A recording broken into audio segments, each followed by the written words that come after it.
दोनों लोग झगड़ा कर बीमार हो जाता, रोज रोज बीमार होता। कैसन बीमार हो कि रोज बीमार होता। खाए को होता तो थरिये लेके एक थरिये लेके चलो जल्दी ना तो खत्म हो जाए हमारा देहिया वाली का के करे तोरे के बात के हम ना खा ले और ना हम करे रोज बात यार बजे हां ये क्या लो खाए लग बड़ा सा मतिया वाला देख दिन रोज रोज हुए कई बार हम गाँव खाना हो जाला हां हटा जा ना हटा। बाप यहाँ छोड़कर गया था कि तेरी माँ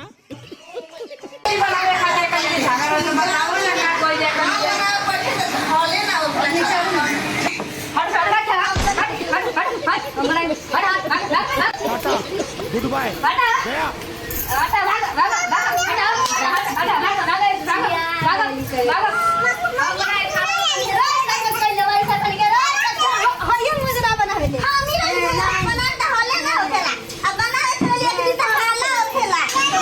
वीडियो अच्छा लगा तो लाइक और फॉलो करो और ज़्यादा से ज़्यादा शेयर करो।